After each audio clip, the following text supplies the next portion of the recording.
Hi everyone, welcome back to my YouTube channel Akshu Kannada vlogs. ಎಲ್ಲರೂ ಹೇಗಿದ್ದಾರೆ? ಎಲ್ಲರೂ ತುಂಬ ಚೆನ್ನಾಗಿದ್ದಾರೆ ಅನ್ಕೊತೀನಿ. ಇವತ್ತು ಭೀಮ್ನ ಅಮಾವಾಸ್ಯೆ ಮತ್ತು ದೇವಸ್ಥಾನಕ್ಕೆ ಹೋಗ್ತಿದ್ದೀವಿ. ಯಾಕೆ, ಏನು ರೀಸನ್ ಕೊನೆವರೆಗೆ ನೋಡಿ, ನಿಮಗೂ ಗೊತ್ತಾಗುತ್ತೆ. ಬನ್ನಿ ಹೋಗೋಣ. ಆಲ್ರೆಡಿ ಟೈಮ್ ಆಗಿಬಿಟ್ಟಿದೆ, 11:30 ಅಂತ ಅನ್ಕೊತೀನಿ. ಬನ್ನಿ, ಲೆಟ್ಸ್ ಗೋ. ನಾನಿವತ್ತು ಬೆಳಗ್ಗೆ ಬೇಗನೆ ಎದ್ದು ಭೀಮ್ನ ಆಸೆಗೆಲ್ಲ ರೆಡಿ ಮಾಡ್ಕೊತಾ ಇದ್ದೀನಿ. ಸೊ ಸಂಜೆನೇ ಎಲ್ಲನೂ ಕ್ಲೀನ್ ಮಾಡಿಟ್ಟಿದ್ದೆ. ಬಟ್ ಆದರೆ ಈ ಥರ ಏನಾದರೂ ಹಬ್ಬ ಇದ್ದಾಗ ಅಥವಾ ಏನಾದರೂ ಪೂಜೆ ಇದ್ದಾಗ ನಾನು ಬೆಳಗ್ಗೆ ಎದ್ದು ಸ್ನಾನ ಮಾಡಿನೇ ದೇವ್ರ ಮನೆ ಕ್ಲೀನ್ ಮಾಡೋದು, ಕಿಚನ್ ಕ್ಲೀನ್ ಮಾಡೋದಾಗಿರ್ಬೋದು ಅಥವಾ ಹಾಲ್ ಕ್ಲೀನ್ ಮಾಡೋದು ಎಲ್ಲ ಆವಾಗಲೇ ಮಾಡೋದು ನಾನು. ಯಾಕಂದರೆ ನನಗೆ ಇಂದ್ಲ ದಿನ ಮಾಡೋದಕ್ಕಿಂತ ಆವತ್ತಿನ ದಿನ ಮಾಡಿದ್ರೆ ತುಂಬ ಫ್ರೆಶ್ ಅಂತ ಅನಿಸುತ್ತೆ. ಆಮೇಲೆ ಪೂಜೆ ಮಾಡ್ತೀವಲ್ವ, ಎಲ್ಲ ಮನೆಯೆಲ್ಲ ತುಂಬ ಕ್ಲೀನಾಗಿದೆ ಅಂತ ಅನಿಸುತ್ತೆ. ಮತ್ತು ಸಿಂಕ್ ಕೂಡ ಅಷ್ಟೇ, ನನ್ನ ಸಿಂಕಲ್ಲಿ ಯಾವುದೇ ಥರ ಪಾತ್ರೆಗಳು ಏನೂ ಇಡೋದಿಲ್ಲ, ಎಲ್ಲ ಫುಲ್ ಖಾಲಿ ಮಾಡಿ. ಮತ್ತು ನಾನು ತಿಳ್ಕೊಂಡಿರೋದಿದು, ಮನೇಲಿ ಏನಾದರೂ ಪೂಜೆ ಮಾಡಬೇಕಾದ್ರೆ ಮೂಲೆಯಲ್ಲಿ ಎಲ್ಲಾದರೂ ಕಸ ಇಡಬಾರ್ದು ಮತ್ತು ಗಲೀಜೆಲ್ಲ ಇಟ್ಕೊಂಡು ಪೂಜೆ ಮಾಡಬಾರ್ದು ಅಂತ ಹೇಳ್ತಾರೆ. ಸೊ ದಟ್ ನಾನು ಎಲ್ಲನೂ ಕ್ಲೀನಾಗಿ ಒರೆಸಿ ಕಸ ಏನಿದೆ ಅದನ್ನು ಕೂಡ ಆಚೆ ಹಾಕ್ಬಿಡ್ತೀನಿ. ಸೊ ದಟ್ ಫ್ರೆಶ್ ಆಗಿ ನಾವು ಪೂಜೆ ಮಾಡ್ಬೋದು ಅಂತ. ಇನ್ನು ದೇವ್ರ ಮನೆಯೆಲ್ಲ ಕ್ಲೀನ್ ಮಾಡಾದಮೇಲೆ ಹೊರಗಡೆಗೆ ನಾನು ತೊಳೆದ್ಬಿಟ್ಟು ಹೊಸ್ಲಿಗೆ ಅರಿಶಿನ ಹಚ್ತಾ ಇದ್ದೀನಿ. ಆ್ಯಂಡ್ ಇದು ಒಂಥರ ಪಾಸಿಟಿವ್ ಎನರ್ಜಿ ಅಂತ ಹೇಳ್ತಾರೆ. ಲಕ್ಷ್ಮಿ ಆಗಿರ್ಬೋದು, ಸರಸ್ವತಿ ಆಗಿರ್ಬೋದು, ಒಂಥರ ಗುಡ್ ಎನರ್ಜಿ ಥರ ಅನಿಸುತ್ತೆ ಅಂತ ಅಮ್ಮ ಹೇಳಿದ್ರು ಮಾಡೋಕ್ಕೆ ಮಾಡ್ತಾಯಿದ್ದೀನಿ. ಆ್ಯಂಡ್ ಒನ್ ಮೋರ್ ಥಿಂಗ್ ಅಂದರೆ, ನನಗಿವಾಗ ಇಷ್ಟು ಕೆಲಸ ಇರ್ತಿರಲಿಲ್ಲ. ನಮ್ಮ ಅತ್ತೆ ಮಾವ ಇದ್ದಿದ್ರೆ ಅವರು ಏನೋ ಸಮ್ ರೀಸನ್ ಮೀನ್ಸ್ ಏನೋ ಕೆಲಸ ಇತ್ತು ಅಂತ ಹೇಳಿಬಿಟ್ಟು ಊರಿಗೆ ಹೋಗಿದ್ರು. ಸೊ ನನ್ನದೇ ಎಲ್ಲ ಫುಲ್ ಕೆಲಸ ಇತ್ತು. ಆರೋಹಿನೂ ನೋಡ್ಕೊಬೇಕು, ಮನೆ ಕೆಲಸ, ಬ್ರೇಕ್ಫಾಸ್ಟು ಎಲ್ಲ ನನ್ನದೇ ಇತ್ತು. ತುಂಬ ಗಾಳಿ ಇತ್ತು ಆಯಿತಾ ರಂಗೋಲಿ ಬಿಡಬೇಕಾದ್ರೆ, ಅದಕ್ಕೆ ಅದು ಹಾರೋಗ್ತಿದೆ. ಆ್ಯಂಡ್ ಒನ್ ಮೋರ್ ಥಿಂಗ್, ನಾನು ಅಷ್ಟು ಸೂಪರಾಗಿ ಎಲ್ಲ ರಂಗೋಲಿ ಎಲ್ಲ ಬಿಡ್ಸೋಕ್ಕೆ ಬರಲ್ಲ ನನಗೆ. ಸೊ ಏನೋ ಒಂದು ಸಿಂಪಲ್ ತಕ್ಕ ಮಟ್ಟಿಗೆ ಬಿಡಿಸ್ತೀನಿ. ಇನ್ನು ಫಸ್ಟು ಎಲ್ಲನೂ ಕ್ಲೀನ್ ಮಾಡಿದೆ, ತೊಳ್ಕೊಂಡು ಅದು ಬಡಿಸಿ ತುಂಬಾ ಟಯರ್ಡ್ ಆಯಿತು ಆ್ಯಕ್ಚುಲಿ ಮಾರ್ನಿಂಗ್ ಇವತ್ತು. ಬಿಕಾಸ್ ಈ ಕಡೆ ಬ್ರೇಕ್ಫಾಸ್ಟ್ ಮಾಡಬೇಕು, ಈ ಕಡೆ ನಂದು ಡಯಟ್ ಫುಡ್ ಪ್ರಿಪೇರ್ ಮಾಡಬೇಕು, ಆರೋಹಿನ ನೋಡ್ಕೊಬೇಕು. ಅವಳಂತೂ ಅವ್ರ ಅಜ್ಜಿ ಇಲ್ಲ ಅಂದರೆ ನಾನು ಎಷ್ಟೊತ್ತಿಗೆ ಎದ್ದೇಳ್ತೀನಿ ಅಷ್ಟೊತ್ತಿಗೆ ಎದ್ಬಿಡ್ತಾಳೆ. ನಾನು ಹೋಗಿ ಅವಳನ್ನು ತಟ್ಟಿ ಮಲಗಿಸ್ಬಿಟ್ಟು ಬರಬೇಕಿತ್ತು. ಸಾಕಾಯಿತು ಇವತ್ತು ನನಗೆ. ಇನ್ನು ಎಲ್ಲ ಈಚೆಲ್ಲ ರಂಗೋಲಿ ಬಿಟ್ಟು ಎಲ್ಲ ಆದಮೇಲೆ ಪೂಜೆ ಮಾಡ್ತಾಯಿದ್ದೀವಿ.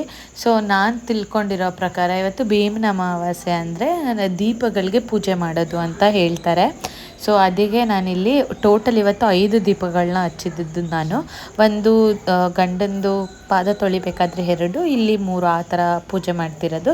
ಅಂದರೆ ಭೀಮನ ಅಮಾವಾಸ್ಯೆ ಅಂದರೆ ಭೀಮ ದೇವರಿಗೆ ನಾವು ಪೂಜೆ ಮಾಡೋದು. ಅಂದರೆ ದೀಪಕ್ಕೆ ನಾವು ಏನಾದರೂ ಮನಸ್ಸಲ್ಲಿ ಅಂದ್ಕೊಂಡು ಪೂಜೆ ಮಾಡೋದು. ಮತ್ತು ಯಾಕೆ ಗಂಡ ಅವರಿಗೆ ಪೂಜೆ ಮಾಡ್ತೀವಿ ಅಂತಂದರೆ, ಭೀಮನಷ್ಟು ಆಯಸ್ಸು ಕೊಡಲಿ, ಅವರಷ್ಟು ಗಟ್ಟಿಯಾಗಿರಲಿ, ಮತ್ತು ಅವರು ತುಂಬ ಚೆನ್ನಾಗಿರಲಿ ಅಂತ ಹೇಳ್ಬಿಟ್ಟು ಈ ದಿನ ಪೂಜೆ ಮಾಡ್ತಾರೆ. ಸೊ ನಂದೇನಿಲ್ಲ, ನಂದು ದೇವ್ರ ಮನೇಲಿ ಅಷ್ಟಾಗಿ ನಾನು ಫೋಟೋಸ್ ಏನು ಜಾಸ್ತಿ ಇಟ್ಕೊಂಡಿಲ್ಲ. ಸೊ ನಾನು ಒಂದು ಮಣ್ಣಿನ ದೀಪ ಹಚ್ತಿದ್ದೀನಿ, ಅದು ಶ್ರೇಷ್ಠ ಅಂತ ಹೇಳ್ಬಿಟ್ಟು. ಎನಿವೇ ಹೇಗಿದ್ದರೂ ಬೆಳ್ಳಿ ದೀಪ ಹಚ್ತಿದ್ದೀನಲ್ವ, ಅದ್ರ ಜೊತೆಗೆ ಒಂದು ದೀಪಕ್ಕೆ ಪೂಜೆ ಮಾಡಿ ಅದನ್ನು ಮಣ್ಣಿನ ದೀಪ ಹಚ್ತಾ ಇದ್ದೀನಿ. ಇನ್ನು ಹೂವೆಲ್ಲ ಅಷ್ಟೇ ತುಂಬಾ ಕಾಸ್ಟ್ಲಿ ಇವಾಗ ನನಗೆ. ಅದಕ್ಕೆ ನಾನೇನು ಮಾಡ್ತೀನಿ ಅಂದರೆ, ನಮ್ಮ ಮನೆ ಸೈಡಿಗೆ ಬಿಗ್ ಬಾಸ್ಕೆಟು, ಬಜಾರ್, ನಾವು ಇನ್ಸ್ಟಾಮಾರ್ಟ್, ಎವ್ರಿಥಿಂಗ್ ಎಲ್ಲ ಡೆಲಿವರ್ ಬರುತ್ತೆ. ಆಲ್ಮೋಸ್ಟ್ ನನ್ನ ಪ್ರಾಡಕ್ಟ್ಸ್ ಎಲ್ಲ ಆನ್ಲೈನೇ ತರಿಸ್ಕೊತೀನಿ. ನಂಗೆ ನಿಜವಾಗ್ಲೂ ತುಂಬಾ ಕಡಿಮೆಗೆ ಸಿಗುತ್ತೆ. ಒಂದೊಂದು ಅರ್ಲಿ ಮಾರ್ನಿಂಗ್ ಬುಕ್ ಮಾಡಿದ್ರೆ ನನಗೆ ಎಲ್ಲ ಫ್ಲವರ್ಸು ಅಷ್ಟೇ ₹25 ರೂಪೀಸ್ ಬೀಳ್ತು. ಎಲ್ಲನೂ ಅಲ್ಲಿಂದ ತರಿಸ್ಕೊಂಡಿದ್ದೆ ನಾನು. ಇನ್ನು ಪೂಜೆ ಮಾಡ್ತಿದ್ದೀನಿ, ಯಾಕಂದರೆ ದೇವಸ್ಥಾನಕ್ಕೆ ಬೇರೆ ಹೋಗಬೇಕಿತ್ತು. ನನ್ನ ಹಸ್ಬೆಂಡ್ ಮಲಗಿದ್ರು, ಅವ್ರೂ ಎಬ್ಸಿರಲಿಲ್ಲ. ಅವ್ರು ಎದ್ರೇಳೋವರೆಗೆ ನಾನು ದೇವ್ರ ಪೂಜೆ ಮಾಡಿ ಅವ್ರ ಪಾದ ತೊಳೆಯೋದಕ್ಕೆಲ್ಲ ರೆಡಿ ಮಾಡಿದರೆ ಮಿಕ್ಕದೆಲ್ಲ ಮಾಡ್ಕೋಬೋದಂತ. ನಾನು ಎದ್ದ ತಕ್ಷಣ ಬ್ರೇಕ್ಫಾಸ್ಟು ರೆಡಿ ಮಾಡಿಬಿಟ್ಟಿದ್ದೀನಿ. ಅದೆಲ್ಲ ನಾನು ನಿಜವಾಗ್ಲೂ ವೀಡಿಯೋ ಮಾಡ್ಕೊಳಕ್ಕಾಗಲಿಲ್ಲ, ಯಾಕಂದರೆ ದೇವಸ್ಥಾನಕ್ಕೆ ಹೋಗೋದು ತುಂಬ ಲೆಂತಿ ವೀಡಿಯೋ ಆಗಿಬಿಡುತ್ತೆ ಅಂತ. ಆಮೇಲೆ ಆರೋಹಿಗೂ ಬೇಗ ತಿನ್ನಿಸ್ಬೇಕಿತ್ತಲ್ವ, ಅದಕ್ಕೋಸ್ಕರ ನಾನು ಬೇಗನೆ ರೆಡಿ ಮಾಡಿಬಿಟ್ಟಿದ್ದೆ, ಪುಳಿಯೋಗರೆ ಮಾಡಿದ್ದೆ ಅವರಿಗೆ ಅಂತ. ಇನ್ನು ನಾನು ದೇವ್ರ ಪೂಜೆ ಎಲ್ಲ ಮಾಡಿ ಅಗರಬತ್ತಿ ಎಲ್ಲ ಹಚ್ಚಿ ಧೂಪ ಎಲ್ಲ ಹಾಕ್ತಾರಲ್ವ, ಅದು ಹಾಕಿದ್ರೆ ಮನೆ ಫ್ಲೇವರೇ ಸಖತ್ತಾಗಿರುತ್ತೆ. ನನಗಂತೂ ತುಂಬಾ ಇಷ್ಟ. ನಿಮ್ಗೇನು ಅನಿಸುತ್ತೆ ಕಮೆಂಟ್ ಮಾಡಿ. ನಾನು ಯಾವಾಗಲೂ ಯಾರ್ದಾದ್ರೂ ಮನೆಗೆ ಹೋಗಿ ಅದು ಇಷ್ಟ ಆಗಿಬಿಟ್ರೆ, ನನಗೆ ದೇವ್ರಿಗೆ ಪೂಜೆ ಮಾಡಾದ್ಮೇಲೆ ಬರುತ್ತೆ ನೋಡಿ ಆ ಫ್ರೇಗ್ರೆನ್ಸ್, ನಾನು ನಿಜವಾಗ್ಲೂ ಕೇಳೇ ಬಿಡ್ತೀನಿ ಯಾವುದು ಹಾಕ್ತಿದ್ದೀರಾ ಅಂತ. ನನಗೆ ಅಷ್ಟು ಇಷ್ಟ, ಒಂಥರ ತುಂಬಾ ಪಾಸಿಟಿವ್ ಎನರ್ಜಿ. ನೀವು ಕೂಡ ಅಷ್ಟೇ, ಒಂದು ಮನೇನ ಕ್ಲೀನಾಗಿ ವಾಶ್ ಮಾಡಿ ತೊಳೆದು ದೀಪ ಹಚ್ಚಿ ಈ ಥರ ಎಲ್ಲ ಮಾಡಿ ನಿಮ್ಗೆ ಎಷ್ಟು ಎನರ್ಜಿ ಬರುತ್ತೆ. ನಾನಿವತ್ತು ಈ ಥರ ಪೂಜೆ ಮಾಡಿದ್ದೀನಿ ನೋಡಿ, ಸಿಂಪಲ್ಲಾಗಿ ಮಾಡಿದ್ದೀನಿ, ಅಷ್ಟು ಗ್ರ್ಯಾಂಡ್ ಅಂತ ಏನೂ ಇಲ್ಲ. ಸ್ವೀಟ್ ಏನೂ ಮಾಡಿಲ್ಲ, ಬಿಕಾಸ್ ನನ್ನ ಗಂಡ ತಿನ್ನಲ್ಲ. ಇನ್ನು ನಾನು ಎಲ್ಲ ಪೂಜೆಗೆಲ್ಲ ರೆಡಿ ಮಾಡ್ಕೊಳ್ಳೋ ಅಷ್ಟೊತ್ತಲ್ಲಿ ನನ್ನ ಹಸ್ಬೆಂಡ್ ಕೂಡ ಎದ್ದು ಸ್ನಾನ ಮಾಡ್ಕೊಂಡು ಬಂದರು. ಅಲ್ಲಿವರೆಗೆ ನಾನು ಕೂಡ ಎಲ್ಲ ರೆಡಿ ಮಾಡ್ಕೊಂಡಿದ್ದೆ. ಸ್ವೀಟ್ ಅಂದರೆ ಲಡ್ಡು ಇತ್ತು ಸ್ವಲ್ಪ, ಯಾಕಂದರೆ ನಾನು ತಿಂತಾ ಇಲ್ಲ ಇವಾಗ, ಅವರು ತಿನ್ನಲ್ಲ. ಸೊ ದಟ್ ಅದಕ್ಕೋಸ್ಕರ ಹಾಗೇ ಪೂಜೆ ಮಾಡ್ತಾಯಿದ್ದೀನಿ. ಮತ್ತು ನಮ್ಮಮ್ಮ, ನಮ್ಮ ಚಿಕ್ಕಮ್ಮ, ಚಿಕ್ಕಪ್ಪ ಎಲ್ಲ ಬಂದಿದ್ದರು ದೇವಸ್ಥಾನಕ್ಕೆ ಹೋಗೋಕ್ಕೆ. ಯಾವ ದೇವಸ್ಥಾನ ಅಂತ ತಮ್ಮನೆಲ್ಲೂ ನೋಡಿರ್ತೀರ, ಮುಂದೆ ಕೂಡ ಎಕ್ಸ್ಪ್ಲೈನ್ ಮಾಡ್ತೀನಿ ಯಾಕೆ ಹೋಗಿದ್ದು ಏನು ಅಂತೆಲ್ಲನೂ. ಅವರು ನನಗೆ ಹೇಳ್ಕೊಡ್ತಾಯಿದ್ರು, ಹೀಗೆ ಪೂಜೆ ಮಾಡಬೇಕು, ಹಾಗೆ ಪೂಜೆ ಮಾಡಬೇಕು ಅಂತ ಹೇಳಿಬಿಟ್ಟು. ಫಸ್ಟ್ ಏನಂದರೆ 2 ದೀಪನ ಅವ್ರ ಅಕ್ಕಪಕ್ಕದಲ್ಲಿ ಹಚ್ಬಿಟ್ಟು ನೆಕ್ಸ್ಟ್ ಅವ್ರ ಪಾದನ ತೊಳೆದ್ಬಿಟ್ಟು ಅವ್ರಿಗೆ ಪೂಜೆ ಮಾಡೋದು.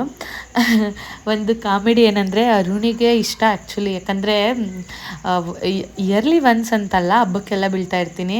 ಒಂಥರ ಒಂದು ಕಾಮಿಡಿ ಥಿಂಗಾಗಿ ತಗೊಂಡು ಮಾಡು ಪೂಜೆ ಮಾಡು ಅಂತ ಹೇಳ್ತಿರ್ತಾರೆ. ಸೊ ನನಗೆ ನನ್ನ ಹಸ್ಬೆಂಡ್ ಎಷ್ಟು ಮುಖ್ಯ ಅಂತ ಹೇಳಿದ್ರೆ ಹೇಳೋಕ್ಕೆ ಆಗಲ್ಲ. ನನಗೆ ಅಂತಲ್ಲ, ಎಲ್ಲ ಫ್ಯಾಮಿಲಿಲೂ ಅಷ್ಟೇ ಹಸ್ಬೆಂಡ್ ಒಬ್ಬರು ಮೇನ್ ಪಿಲ್ಲರ್. ಅವರಿಲ್ಲ ಅಂದರೆ ನಮ್ಮ ಲೈಫ್ನ ನಾವು ಇಮ್ಯಾಜಿನ್ ಕೂಡ ಮಾಡೋಕ್ಕಾಗಲ್ಲ.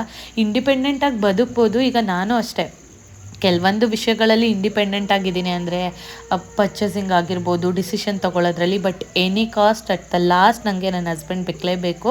ಅವ್ರು ಏನೇ ನಾನು ಒಂದು ದೊಡ್ಡ ಸ್ಟೆಪ್ ಇಡಬೇಕಂದ್ರೆ ಅವ್ರ ಜೊತೆ ಡಿಸ್ಕಸ್ ಮಾಡಿನೇ ಮಾಡೋದು. ಸೊ ನಮ್ಮಿಬ್ಬರ ಮಧ್ಯೆ ಬಾಂಡಿಂಗ್ ತುಂಬಾ ಚೆನ್ನಾಗಿದೆ, ನೋ ನಜರ್ ಪ್ಲೇಸ್. ಅವರು ಅಷ್ಟೇ ತುಂಬ ಅಂಡರ್ಸ್ಟ್ಯಾಂಡ್ ಮಾಡ್ಕೊತಾರೆ. ಕೆಲವೊಂದು ಟೈಮ್ ನಾನು ಅಂಡರ್ಸ್ಟ್ಯಾಂಡ್ ಮಾಡ್ಕೊತೀನಿ. ಆ್ಯಂಡ್ ಇಬ್ಬರಿಗೂ ಬೇಜಾರಾದಾಗ ಸ್ವಲ್ಪ ನಮಗೆ ನಾವು ಸ್ಪೇಸ್ನ ಕೊಡ್ತೀವಿ. ಸೊ ಆವಾಗ ಅದು ನಾರ್ಮಲ್ಗೆ ಬರುತ್ತೆ. ನಾನು ಎಲ್ಲರಿಗೂ ಹೇಳೋದೇನಂತ ಅಂದರೆ, ನಿಮ್ಮ ಮಧ್ಯೆ ಮಿಸ್ಅಂಡರ್ಸ್ಟ್ಯಾಂಡಿಂಗ್, ಎಲ್ಲರ ಮಧ್ಯೆ ಜಗಳ ಅನ್ನೋದು ಬಂದೇ ಬರುತ್ತೆ. ಬಟ್ ಆದರೆ ನಾವು ಅದನ್ನು ದೊಡ್ಡದು ಮಾಡ್ಕೊಬಾರ್ದು ಅಷ್ಟೇ. At the end of the day clear ಮಾಡ್ಕೊಬೇಕು. ನಮ್ಮ ಮನೇಲಿ ಜಗಳ ಅಂತಾದರೆ ನಾವು ಮಾಡೋದು ಫಸ್ಟ್ ಥಿಂಗ್ ಏನಂದರೆ, ಇಬ್ಬರು ಮಾತಾಡ್ಸಲ್ಲ, ಹೊರ್ಗಡೆ ಹೋಗ್ತೀವಿ. ಹೊರ್ಗಡೆ ಹೋಗಿ ಎಲ್ಲಾದರೂ ಪೀಸ್ಫುಲ್ ಜಾಗದಲ್ಲಿ ವಾಕ್ ಮಾಡಬೇಕಾದ್ರೆ ಫಸ್ಟು ಜಗಳನೇ ಆಗುತ್ತೆ, ಆರ್ಗ್ಯುಮೆಂಟ್ ಆಗುತ್ತೆ. ಅಟ್ ದ ಲಾಸ್ಟ್ ಮನೆಗೆ ಬರೋವರೆಗೆ ನೆಮ್ಮದಿಯಿಂದ ಮಾತಾಡ್ಕೊಂಡೇ ಬರ್ತೀವಿ. ಸೊ ಜಗಳ ಅನ್ನೋದು ಕಾಮನ್, ಬಟ್ ನಾವು ಅದನ್ನು ಸರಿ ಮಾಡ್ಕೊಳ್ಳೋದು ತುಂಬ ಇಂಪಾರ್ಟೆಂಟ್ ಅಂತ ಹೇಳ್ತೀನಿ. ರೆಸ್ಪೆಕ್ಟ್ ಅನ್ನೋದು, ಆಮೇಲೆ ಪೂಜೆ ಅನ್ನೋದು ವರ್ಷಕ್ಕೆ ಒಂದೇ ದಿನ ಅಂತಲ್ಲ, ವರ್ಷ ಪೂರ್ತಿ ಅವರು ನನಗೆ ರೆಸ್ಪೆಕ್ಟ್ ಮಾಡ್ತಾರೆ, ನಾನು ಅವ್ರಿಗೆ ರೆಸ್ಪೆಕ್ಟ್ ಮಾಡ್ತೀನಿ. ಆ್ಯಂಡ್ ಅಷ್ಟೇ, ನಮ್ಮ ಲೈಫಲ್ಲಿ ಕೊನೆಯವರೆಗೆ ಇದೇ ಥರ ಕಷ್ಟಗಳು ಬರುತ್ತೆ, ಸುಖನೂ ಬರುತ್ತೆ. ಇಬ್ಬರು ಜೊತೆಗೆ ನಿಂತು ಮಾಡಿದ್ರೆ ಐ ಥಾಟ್ ಎಷ್ಟೇ ಡಿಫಿಕಲ್ಟ್ ಇದ್ರೂ ಅದನ್ನು ಸಾಲ್ವ್ ಮಾಡ್ಬೋದು ಅಂತ. ಬಟ್ ನಾನು ನಿಮಗೆಲ್ಲ ಹೇಳೋದೇನೆಂದರೆ, ನಮ್ಮ ಇನಿಷಿಯಲ್ ಸ್ಟೇಜಲ್ಲಿ ನಮ್ಮದು ಮದುವೆ ಆಗಿ ಈಗ 5.5 years ಆಯಿತು. ಈ ನವೆಂಬರ್ ಬಂದರೆ 6 years ಅಂದ್ಕೊಳ್ಳಿ. ಸೊ ಓಲ್ 6 yearsಲ್ಲಿ ವಿ ಫೈಂಡ್ ತುಂಬ ಡಿಫಿಕಲ್ಟು ನೋಡಿದ್ದೀವಿ, ತುಂಬ ಖುಷಿ ಕ್ಷಣ ನೋಡಿದ್ದೀವಿ. ಆ್ಯಂಡ್ ನಾವಿಬ್ಬರು ಜೊತೆಗೆ ಸೇರಿ ಗ್ರೋ ಆಗಿದ್ದೀವಿ. ಅದು ನಂಗೆ ತುಂಬ ಖುಷಿಯಾಗುತ್ತೆ. ಆ್ಯಂಡ್ ಅವ್ರು ಯಾವಾಗಲೂ ಹೇಳ್ತಿರ್ತಾರೆ, ನೀನು ನನ್ನ ಬೆನ್ನೆಲುಬು ಥರ, ನನಗೆ ತುಂಬ ಸಪೋರ್ಟ್ ಮಾಡ್ತೀಯ ಎಲ್ಲದರಲ್ಲೂ ಅಂತ. ನನ್ನ ಇಬ್ಬರಲ್ಲೂ ಅಷ್ಟೇ ಬ್ಯಾಡ್ ಹ್ಯಾಬಿಟ್ಸ್ ಆಗಿರ್ಬೋದು, ಬ್ಯಾಡ್ ಥಾಟ್ಸ್ ಆಗಿರ್ಬೋದು ಬರಲ್ಲ. ಏನೇ ಮಾಡಬೇಕಂದ್ರೆ ನಾನು ಸಪೋರ್ಟ್ ಕೊಡ್ತೀನಿ, ಮಾಡಿ ಅರುಣ್, ಇದು ಮಾಡಿ ಅರುಣ್, ಒಳ್ಳೇದಾಗುತ್ತೆ ಅಂತ. ಆ್ಯಂಡ್ ನಾನೇನೇ ಮಾಡಬೇಕಾದ್ರೂ ನನ್ನ ಗಂಡ ತುಂಬ ಸಪೋರ್ಟ್ ಮಾಡ್ತಾರೆ. ಯೂಟ್ಯೂಬ್ ಆಗಿರ್ಬೋದು, ಇನ್ಸ್ಟಾಗ್ರಾಮ್ ಆಗಿರ್ಬೋದು, ರೀಲ್ಸ್ ಮಾಡೋದಾಗಿರ್ಬೋದು. ಕೆಲವೊಬ್ರಿಗೆ ಇಷ್ಟ ಇಲ್ಲ, ಇವಾಗ ಎಲ್ಲ ವರ್ಲ್ಡಲ್ಲಿ ಎಲ್ಲರೂ ಮಾಡ್ತಿರ್ತಾರೆ ಆಯಿತಾ. ನಾನು ರೀಲ್ಸ್ ಅಂದರೆ ತುಂಬ ಕೆಟ್ಟದಾಗಿ ನೀವು ನೋಡ್ತಿರ್ತಾರಲ್ಲ, ಆ ಥರನೂ ಮಾಡಲ್ಲ. ಅವ್ರು ಹೇಳೋದೇನೆಂದರೆ, ನಿನ್ಗೆ ಒಳ್ಳೇದು ಅನಿಸ್ಬೇಕು, ಬೇರೆಯವರು ನಮ್ಮ ಬಗ್ಗೆ ಕೈ ತೋರಿಸಿ ಇವಳು ಹಾಗೆ ಮಾಡ್ತಾಳೆ ಹೀಗೆ ಮಾಡ್ತಾಳೆ ಅನ್ನೋದಕ್ಕಿಂತ ನಿನ್ನಿಂದ ಒಳ್ಳೆ ವಿಷಯಗಳು ಗೊತ್ತಾಗುತ್ತೆ ಅಂದರೆ ಖಂಡಿತ ಮಾಡು ಅಕ್ಷಿತಾ ಅಂತಲೇ ಹೇಳೋದು. ಆ್ಯಂಡ್ ನಾನು ಒಂದು ಪ್ರಾಮಿಸ್ ಮಾಡಿದ್ದೀನಿ, ನನ್ನಿಂದ ಅವರಿಗೆ ಯಾವತ್ತೂ ಕೂಡ ಏನೂ ಬೇಜಾರಾಗಲ್ಲ ಅಂತ. ಸೊ ಅದೊಂದು ಪ್ರಾಮಿಸ್ ಮಾಡ್ತೀನಿ. ಆ್ಯಂಡ್ ಅವ್ರಿಗೆ ಜಾಸ್ತಿ ವೀಡಿಯೋಗೆ ಬರೋಕ್ಕೆ ಇಷ್ಟ ಆಗೋಲ್ಲ. So I thought okay, it's okay ಅಂದ್ಬಿಟ್ಟು ನಾನು ಮಾಡಲ್ಲ. ಬಟ್ ಆದರೆ ಅವರಿಂದ ಸಪೋರ್ಟ್ ನಂಗೆ ಇದ್ದೇ ಇದೆ, ಏನೇ ಮಾಡಿದ್ರು ಸಪೋರ್ಟ್ ಇದೆ. ಆ್ಯಂಡ್ ಇಲ್ಲಿವರೆಗೆ ಬಂದಿದ್ದೀವಿ ಅಂದರೆ ಅದು ನಮ್ಮಿಬ್ಬರ ಎಫರ್ಟು, ಮತ್ತು ನಮ್ಮ ಅತ್ತೆ ಮಾವ, ಅಪ್ಪ ಅಮ್ಮ ಎಲ್ಲರದ್ದು ಸಪೋರ್ಟ್ ಇದೆ. ನಮ್ಮ ಅತ್ತೆ ಮಾವನೂ ಅಷ್ಟೇ ತುಂಬ ನಮಗೆ ಫ್ರೀಡಮ್ ಕೊಟ್ಟು ನಮ್ಮ ಜೊತೆ, ನನಗಂತೂ ಅಪ್ಪ ಅಮ್ಮ ಅಂತಲೇ ಫೀಲ್ ಮಾಡಿಸ್ತಾರೆ. ನನಗೆಲ್ಲೋ ಅತ್ತೆ ಮಾವ ಅಂತ ಫೀಲ್ ಆಗೋಲ್ಲ. ಅವ್ರ ಜೊತೆಗೆ ಅಷ್ಟೇ ಫ್ರೀಯಾಗಿ ಮಾತಾಡ್ತೀನಿ. ಮತ್ತು ಏನೇ ಪ್ರಾಬ್ಲಮ್ಸ್ ಬಂದರೂ, ಫ್ಯಾಮಿಲಿ ಪ್ರಾಬ್ಲಮ್ಸ್, ಫಸ್ಟು 4 ಜನ ಕೂತು ಮಾತಾಡ್ತೀವಿ, ಅಲ್ಲಲ್ಲೇ ಸಾರ್ಟ್ ಮಾಡ್ಕೊತೀವಿ. ದಟ್ಸ್ ಸೋ ಇಂಪಾರ್ಟೆಂಟ್ ಅಂತ ನಾನು ಹೇಳೋಕ್ಕೆ ಇಷ್ಟಪಡ್ತೀನಿ. ಫ್ಯಾಮಿಲಿ ಮ್ಯಾಟ್ರು ಫ್ಯಾಮಿಲಿಲೇ ಬಿಟ್ಟರೆ ತುಂಬ ಒಳ್ಳೆಯದು. ಅದಕ್ಕೆ ಬೇರೆಯವ್ರು ಇಂಟರ್ಫಿಯರ್ ಆಗಿ ಅದು ತುಂಬ ದೊಡ್ಡಾಗೋದಾಗೋದು ನನಗಂತೂ ಇಷ್ಟ ಇಲ್ಲ. ನಮ್ಮ ಫ್ಯಾಮಿಲಿ ಮ್ಯಾಟ್ರು ನಮ್ಮಲ್ಲೇ ಸಾಲ್ವ್ ಆಗಬೇಕು ಅಂತ ನಾನು ಯಾವಾಗಲೂ ಹೇಳ್ತಾ ಇರ್ತೀನಿ. And this is how over all family. And ನಾನು ಸಜೆಷನ್ ಕೊಡೋದು ಅಷ್ಟೇ, ಯಾವುದೂ ದೊಡ್ಡದು ಮಾಡ್ಕೊಳಕ್ಕೆ ಹೋಗ್ಬಿಡಿ. ಒಂದು ಕೃಷ್ಣ ಹೇಳಿರ್ತಾನೆ, ಸಮಯ ಹೋಗಲಿ ಬಿಡು ಅಂತ. ಅದು ನಂಗೆ ಕರೆಕ್ಟಾಗಿ ಗೊತ್ತಿಲ್ಲ. ಆ ಸಮಯನ ಹೋಗೋಕ್ಕೆ ಬಿಟ್ಬಿಡಿ. ಒಳ್ಳೇದಾಗಲಿ ಕೆಟ್ಟದಾಗಲಿ ಅದು ಹೋಗೇ ಹೋಗುತ್ತೆ. ಸೊ ಒಳ್ಳೆಯದು ಪಾಸ್ ಆಗುತ್ತೆ ಅಂದಮೇಲೆ ಕೆಟ್ಟದ್ದು ಕೂಡ ಪಾಸ್ ಆಗೇ ಆಗುತ್ತೆ. ಸೊ ಹೀಗೆ ಹೇಳ್ಬಿಟ್ಟು ನನ್ನ ಪೂಜೆ ಕ್ಲಿಯರ್ ಆಯಿತು. ಅದಾದಮೇಲೆ ನಾನು ಕೂಡ ಅರುಣ್ಗೆ ತಿಂಡಿ ಎಲ್ಲ ಹಾಕೊಟ್ಬಿಟ್ಟು ರೆಡಿ ಮಾಡೋಕ್ಕೆ ಬಂದಿದ್ದೀನಿ. ಸೊ ನಾನೇನಿಲ್ಲ, ಸಿಂಪಲ್ ಮಾಯ್ಶ್ಚರೈಸರ್, ಸನ್ಸ್ಕ್ರೀನ್ ಸನ್ಸ್ಕ್ರೀನ್ ಅಷ್ಟೇ ಹಾಕೊಳ್ಳೋದು. ನಾನು ಜಾಸ್ತಿ ಮೇಕಪ್ ಮಾಡೋಕ್ಕೆ ಹೋಗಲ್ಲ. ಏನಾದರೂ ತುಂಬ ಫಂಕ್ಷನ್ ಇದ್ದರೆ ಮಾತ್ರ ಮಾಡೋಕ್ಕೆ ಹೋಗ್ತೀನಿ. ಇವಾಗ ಡಯಟ್ ಮಾಡ್ತಿದ್ದೀನಿ, ಸೊ ದಟ್ ಸ್ಕಿನ್ನಲ್ಲಿ ತುಂಬ ಚೇಂಜಸ್ ಕಾಣಿಸ್ತಾ ಇದೆ ನನಗೆ. ಅದನ್ನೇ ಹೇಳ್ತಾ ಇದ್ದೆ. ಫೀಲ್ ಫ್ರೀ ಅಂದರೆ ನಾನು ಯಾಕೆ ವೆಯ್ಟ್ ಗೇನ್ ಆಗಿದೆ ಅಂದರೆ ಜಸ್ಟ್ ಬಿಕಾಸ್ ನಾನು ಜಾಸ್ತಿ ಸಿಟ್ಟಿಂಗ್ ಅವರ್ಸ್ ಇರ್ತಾಯಿತ್ತು. ವರ್ಕ್ ಫ್ರಮ್ ಹೋಮ್, ಆಫೀಸಲ್ಲಿ ವರ್ಕ್ ಮಾಡ್ತಿದ್ದೀನಲ್ವ, that's the reason. But I am going the way loss ಆಗೋದ್ರಲ್ಲಿ, ವೆಯ್ಟ್ ಲಾಸ್ ಮಾಡೋದ್ರಲ್ಲಿ. So will see. ಸೊ ನಾವು ಅಲ್ಲಿಗೆ ಸ್ವಲ್ಪ ಫ್ರೂಟ್ಸು, ಸ್ನ್ಯಾಕ್ಸು ಮತ್ತು ಹೀಗೆ ಏನೇನು ಬೇಕೆಲ್ಲ ತೊಗೊಂಡೋಗ್ತಿದ್ದೀನಿ. ಯಾಕಂದರೆ ವರ್ಟ್ ಆಗಲೇ 12:30 ಆಗಿತ್ತು. ನಾವಿನ್ನೂ ದರ್ಶನ ಮಾಡಿ ಊಟ ಮಾಡುವಾಗ ಲೇಟ್ ಆಗುತ್ತೆ ಅಂದ್ಬಿಟ್ಟು ಪಾಪ್ಕಾರ್ನ್ ಎಲ್ಲ ಮಾಡಿಕೊಂಡು ನಾನೇ ಮನೆಯಲ್ಲಿ ತೊಗೊಂಡೋಗ್ತಾ ಇದ್ದೀನಿ. ಇನ್ನು ಆರೋಹಿ ಈ ಥರ ರೆಡಿಯಾಗಿದ್ದಾಳೆ. ಇನ್ನು ನಾವು ಕೂಡ ವರ್ಟ್ ಆದಮೇಲೆ ಅಲ್ಲೇ ಮಾತಾಡ್ಕೊಂಡು ಹೋಗ್ತಾ ಇದ್ವಿ. ಇನ್ನು ಚಿಕ್ಕಮ್ಮ, ನಾನು, ಅಮ್ಮ ಎಲ್ಲ ಹಿಂದೆ ಕೂತಿದ್ವಿ. ಆರೋಹಿ ನನ್ನ ಜೊತೆ ತುಂಬ ತಮಾಷೆ ಮಾಡ್ತಿದ್ಲು. ನೀವೇ ಕೇಳಿ ಅದೇನು ಹೇಳ್ತಾಳೆ ಅಂತ. ಸೊ ಹಾಯ್, ಹೊರಟಿದ್ದೀವಿ ಇವಾಗ. ಅಲ್ಲ ಕಂದ, ಎಲ್ಲಿ ಹೋಗ್ತಿದ್ದೀವಿ? ಏನು ದೇವಸ್ಥಾನ ಅಂತ ಹೇಳು. ಕೈ ಬಿಡು. ಓಕೆ, ಏನು ಹೇಳ್ಬೇಕು ನೀನು? ಡೈಲಾಗ್ ಹೇಳು. ಅಲ್ಲ,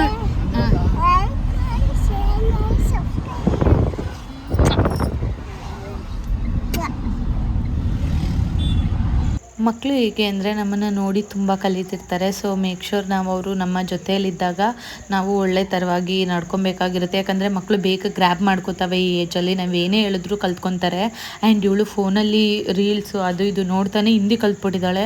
ತುಂಬ ಚೆನ್ನಾಗಿ ಮಾತಾಡ್ತಾಳೆ ಆರೋಹಿ. ನೆಕ್ಸ್ಟ್ ವಿಡಿಯೋದಲ್ಲಿ ನಾನು ತೋರಿಸ್ತೀನಿ. ಅದಾದಮೇಲೆ ಆಂಟಿ ಪಲಾವ್ ಮಾಡ್ಕೊಂಡು ತಗೊಂಬಂದಿದ್ರು ಸ್ವಲ್ಪ. ಅದನ್ನೇ 3 ಜನ, ಟೈಮ್ ಆಗಿಬಿಟ್ಟಿತ್ತು 1:30 ಅಂತ ತಿಂತಾಯಿದ್ದೀವಿ. ಆ್ಯಂಡ್ ಹೋಗ್ತಾ ಇರಬೇಕಾದ್ರೆ ದೇವಸ್ಥಾನ ಇನ್ನೊಂದು 1.5 ಕಿಲೋಮೀಟರ್ಸ್ ಇತ್ತು ಅನಿಸುತ್ತೆ. ಇಲ್ಲಿ ಒಬ್ಬರು ಅಜ್ಜಿ ಹೂವು ತೊಗೊಂಬರ್ತಾ ಇದ್ರು ಮಾರೋದಕ್ಕೆ. ಆ್ಯಕ್ಚುಲಿ ತುಂಬ ಹೂವು ಕಡಿಮೆ ಇವಾಗ, ಆಯಿತಾ. ಅಂದರೆ ಆ ಸೈಡ್ ಎಲ್ಲರೂ ಹೂವು ಬೆಳೆದಿದ್ದಾರೆ. ಅವ್ರು ಏನು ಮಾಡಿದ್ರು ಅಂದರೆ ಇಷ್ಟು ಹೂವು ಒಂದಿಷ್ಟು ಕೊಟ್ಬಿಟ್ಟು 600 ರೂಪೀಸ್ ಹೇಳ್ತಿದ್ದಾರೆ. 600 ನಮಗೇನಕ್ಕೆ ಅಲ್ವಾ. ಆ್ಯಂಡ್ ಇನ್ನೊಂದು ಅಬ್ಸರ್ವ್ ಮಾಡಿ, ಅವರು ಜೆಂಟ್ಸ್ ಹತ್ರನೇ ಇದ್ದಾರೆ ಹೊರತು ಹಿಂದೆ ಬರಲೇ ಇಲ್ಲ ನಮ್ಮ ಹತ್ರ. ಸೊ ನಾವು 200ಗೆ ತೊಗೊಂಡು ಹೊರಟ್ವಿ ಮುಂದಕ್ಕೆ. ದೇವಸ್ಥಾನಕ್ಕೆ ಬಂದ್ವಿ. ನಾವು ಬಂದಿರೋದು ಭೂವರಹ ಸ್ವಾಮಿ ದೇವಸ್ಥಾನಕ್ಕೆ. ತುಂಬಾ ಚೆನ್ನಾಗಿದೆ. ಆ್ಯಂಡ್ ಇದು ದೇವರು ತುಂಬ ಪವರ್ಫುಲ್ ಅಂತಲೂ ಹೇಳ್ತಾರೆ. ಮನೆ ಕಟ್ಟಬೇಕಾದ್ರೆ ಅಥವಾ ಜಮೀನು ತೊಗೋಬೇಕಾದ್ರೆ, ಏನೇ ಒಳ್ಳೇದು ಮಾಡಬೇಕಾದ್ರೂ ಇಲ್ಲಿ ಬಂದು ಹೋದರೆ ತುಂಬ ಒಳ್ಳೆಯದು ಅಂತ ಹೇಳ್ತಾರೆ. ಅದಕ್ಕೆ ನಾವು ಫ್ಯಾಮಿಲಿ ಎಲ್ಲ ಬಂದಿದ್ವಿ. ಅತ್ತೆ ಮಾವನ್ನು ಕರ್ಕೊಂಬರ್ಬೇಕಿತ್ತು, ಬಟ್ ಊರಿಗೆ ಹೋಗಿದ್ರು. ಆ್ಯಂಡ್ ಚಿಕ್ಕಮ್ಮ ಹೋಗೋಣ ಅಂದಿದ್ದಕ್ಕೆ ಕೂಡ ನಾವು ಇಲ್ಲಿಗೆ ಇವತ್ತು ಬಂದಂಗಾಯಿತು. ಏನಿವೆ ಭೀಮನ ಅಮಾವಾಸ್ಯೆ ಇತ್ತಲ್ವ, ಅದಕ್ಕೋಸ್ಕರ ನಾವು ಇಲ್ಲಿಗೆ ಬಂದ್ವಿ. ತುಂಬ ಕಲ್ಲುಗಳೆಲ್ಲ ಹಾಕಿದ್ದಾರೆ. ಬಿಕಾಸ್ ಏನಕ್ಕೆ ಅಂದರೆ ದೇವಸ್ಥಾನನ ಫುಲ್ ದೊಡ್ಡದಾಗಿ ಬಿಲ್ಟ್ ಮಾಡ್ತಿದ್ದಾರೆ. ಅದು ಕೂಡ ಕೆಲಸ ಎಲ್ಲ ನಡೀತಾ ಇತ್ತು. ಆ್ಯಂಡ್ ಇವತ್ತು ಭೀಮನ ಅಮಾವಾಸ್ಯೆ ಅಲ್ವಾ, ಅದಕ್ಕೋಸ್ಕರ ಜನ ಕೂಡ ಜಾಸ್ತಿ ಇದ್ದರು. ಜಾಸ್ತಿ ಇದೆ ಅಂತ ಏನೂ ಫೀಲ್ ಆಗ್ತಿರಲಿಲ್ಲ. ಅಂದರೆ ಜನ ಮೂವ್ ಆಗ್ತಾಯಿದ್ರು ದರ್ಶನ ಮಾಡ್ಕೊಂಡು. ಸೊ ಚಿಕ್ಕಪ್ಪ ಮತ್ತು ಅರುಣ್ ಆಲ್ರೆಡಿ ಅಲ್ಲಿ ಹೋಗ್ಬಿಟ್ಟು, ಬನ್ನಿ, ಇದು ಯಾಕೆ ಇಲ್ಲಿ ನಿಂತಿದ್ದೀರಾ, ನಾವು ದರ್ಶನ ಮಾಡ್ಕೊಂಡು ಬೇಕಾದರೆ ಹೋಗಿ ಆ ಕಡೆ, ಇವಾಗ ಬನ್ನಿ ಅಂತ ಹೇಳಿದ್ರು. ಸೊ ದಟ್ ನಾವು ಕೂಡ ದರ್ಶನಕ್ಕೆ ಹೋಗ್ತಾ ಇದ್ವಿ. ಇಲ್ಲೇನೆಂದರೆ ದೇವರ ಕರೆಕ್ಟಾಗಿ ಎದುರುಗಡೆನೇ ಒಂದು ಗೋಪುರ ಥರ ಇದೆ. ಅಲ್ಲಿ ಎಲ್ಲರೂ ಕಲ್ಲನ್ನ ಜೋಡಿಸಿಟ್ಟಿದ್ದಾರೆ. ಯಾಕೆ ಅಂತ ಹೇಳಿದ್ರೆ, ಏನಾದರೂ ಮನೆ ಕಟ್ಟಬೇಕು ಅಂದರೆ ಇಲ್ಲಿ ಬಂದು ಪ್ರೇ ಮಾಡಿಕೊಂಡು ಒಂದು ಇಟ್ಟಿಗೆ ತೊಗೊಂಡು ಪೂಜೆ ಮಾಡಿಸ್ಕೊಂಡು ಹೋದರೆ ತುಂಬ ಒಳ್ಳೆಯದಂತೆ. ಆ್ಯಂಡ್ ಇದು ಒಂಥರ ನಂಬಿಕೆ, ಆಯಿತಾ. ತುಂಬ ಒಳ್ಳೆಯದು. ಅವರು ಪ್ರೇ ಮಾಡ್ದಂಗೆ ಏನೂ ಪ್ರಾಬ್ಲಮ್ ಆಗಲ್ಲ ಅಂತ ಹೇಳ್ತಾರೆ. ಆ ಅಜ್ಜಿ ಅಲ್ಲಿ ಅವರೇನೆ. ಸೊ ದಟ್ ಅವ್ರನ್ನ ಕೇಳ್ತಾ ಇದ್ವಿ ಏನು ಮಾಡಬೇಕೇನು ಅಂತ. ಅವರು, ನೀವು ಕಲ್ಲು ಜೋಡಿಸಿ ಪೂಜೆ ಮಾಡಿ ನಿಮ್ಮ ಮನಸ್ಸಲ್ಲಿ ಏನಿದೆ ಅದನ್ನು ಹೇಳ್ಕೊಂಡು ಹೋಗಿ, ಅದೆಲ್ಲ ನೆರವೇರುತ್ತೆ ಅಂತ ಹೇಳಿದ್ರು. ಅದಾದಮೇಲೆ ನಾವು ದೇವರ ದರ್ಶನಕ್ಕೆ ಹೋದ್ವಿ. ರಶ್ ಏನಂತ ತುಂಬ ಇರಲಿಲ್ಲ, ಬಟ್ ಬೇಗ ಮೂವ್ ಆಗ್ತಾಯಿದ್ರು ಜನ. ಇನ್ನೊಂದೇನೆಂದರೆ ಗರ್ಭಗುಡಿಲಿರೋ ದೇವರು ಕಾಣಿಸ್ತಾನೆ ಇರಲಿಲ್ಲ, ಗೊತ್ತಾ. ತುಂಬಾ ಬ್ಲ್ಯಾಕ್ ಕಾಣಿಸ್ತಾ ಇತ್ತು ಈಚೆಗೆ. ಒಳಗಡೆ ಹೋದಾಗ ಮಾತ್ರ ಅದು ಒಂದು ನಂಬಿಕೆ ಇರ್ಬೋದು ಆ ದೇವಸ್ಥಾನದಲ್ಲಿ ಆ ಥರ ಅಂತ. ಸೊ ದೇವರ ದರ್ಶನ ಎಲ್ಲ ಚೆನ್ನಾಗೇ ಆಯಿತು. ಆ್ಯಂಡ್ ಇಲ್ಲಿ ಸೇವಾ ಅಂದರೆ ಪೂಜಾರಿಗೆ ಮಂಗಳಾರತಿಗೆ ಹಾಕೋದು ಆ ಥರ ಏನಿಲ್ಲ. ನಿಮ್ಗೆ ಯಾವ್ದು ಬೇಕೋ ಅದನ್ನು ಪೂಜೆದು ತೊಗೊಂಡು ನಾವು ಮಾಡಿಸ್ಕೊಳ್ಳೋ ಥರ ಇರ್ತಾಯಿತ್ತು. ನಾವು ಕೂಡ ಒಳಗಡೆ ಹೋಗಿ ದರ್ಶನ ಮಾಡೋಕೆ ಹೊರಟ್ವಿ. ಜನ ಇದ್ದರು, ಬಟ್ ಆದರೆ ಅಲ್ಲಿ ಯಾರೂ ಪೂಜೆ ಮಾಡೋ ಥರ ಏನು ಅನ್ನಿಸ್ತಿರ್ಲಿಲ್ಲ. ಹೂ ತೊಗೊಂಡೋಗೋದು, ದೇವ್ರ ಹತ್ರ ಇಟ್ಟು ಮತ್ತೆ ತೊಗೊಂಬರೋದಷ್ಟೇ. ಇನ್ನು ದೇವ್ರ ದರ್ಶನಕ್ಕೆ ಬಂದರೆ ಹತ್ರನೇ ಹೋಗಿದ್ವಿ, ತುಂಬ ಹತ್ರನೇ ಇದೇ ದೇವರು ನೋಡಿ. ಸ್ವಲ್ಪ ನಾನು ಕ್ಲಿಪ್ಪಿಂಗ್ ತಗೊಂಡೆ. ತುಂಬಾ ಚೆನ್ನಾಗಿದೆ ಭೂವರಹ ಸ್ವಾಮಿ ದೇವಸ್ಥಾನ. ಇಲ್ಲಿಗೆ ಇನ್ಮೇಲಿಂದ ಬರಬೇಕು ಅಂತ ಹೇಳ್ಕೊಂಡು ದೇವರ ದರ್ಶನ ಮಾಡಿಕೊಂಡು ನಾವು ಕೂಡ ಹೊರಗಡೆ ಬಂದ್ವಿ. ಪ್ಲೇಸ್ ಅಂತೂ ತುಂಬಾ ದೊಡ್ಡದಿದೆ ಆಯಿತಾ, ಸಿಕ್ಕಾಬಟ್ಟೆ ದೊಡ್ಡದಿದೆ ಪ್ಲೇಸು. ಇನ್ನೂ ತುಂಬಾ ಕನ್ಸ್ಟ್ರಕ್ಟ್ ಮಾಡ್ತಿದ್ದಾರೆ ಸುತ್ತ ಎಲ್ಲ. ಫ್ಯೂಚರ್ಗೆ ಇದು ತುಂಬ ದೊಡ್ಡ ದೇವಸ್ಥಾನ ಆಗುತ್ತೆ ಅಂತ ನಂಗೆ ಅನಿಸುತ್ತೆ. ಆ್ಯಂಡ್ ನಾನು ಎಲ್ಲಾದರೂ ಹೊರ್ಗಡೆ ಹೋದರೆ ನನ್ನ ತಂಗಿ ಇಲ್ಲ ಅಂದರೆ ನಂಗೆ ವಿಡಿಯೋ ಮಾಡೋದು ತುಂಬಾ ಕಷ್ಟ, ಯಾರೂ ಮಾಡಿಕೊಡಲ್ಲ ನನಗೆ. ನಾನು ಕೆಲವೊಂದು ಸಲ ಚಿಕ್ಕಮ್ಮ ತಗೊಳ್ಳಿ ಇಟ್ಕೊಳ್ಳಿ ಅಂತ ಆಂಟಿಗೆ ಹೇಳ್ಬಿಟ್ಟು ಮಾಡಿಸ್ತಾ ಇರ್ತೀನಿ. ಇನ್ನು ಒಂದು ಸುತ್ತ ಒಂದು ರೌಂಡ್ ಹಾಕೊಂಡು ಬಂದ್ವಿ, ಕೆಲಸ ಎಲ್ಲ ನಡೀತಾ ಇದೆ.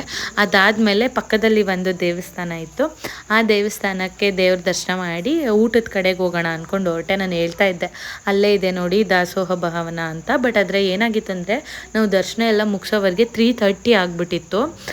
ಸೊ ದಟ್ ನಾವೇನು ಮಾಡಿದ್ವಿ, ಪಕ್ಕದಲ್ಲಿರೋ ಇನ್ನೊಂದು ದೇವ್ರ ದರ್ಶನ ಎಲ್ಲ ಮಾಡಿಕೊಂಡು ನಾವು ಕೂಡ ಹೊರಟ್ವಿ. ಅಲ್ಲಿ ದೇವರ ದರ್ಶನ ಮಾಡಿಕೊಂಡು ಹೊರಟಬೇಕಾದ್ರೆ 3:30 ಆಗಿತ್ತು. ಐ ಥಾಟ್ ಊಟ ಇರುತ್ತೆ ಅಂತ ನಾವು ಅಂದ್ಕೊಂಡ್ವಿ.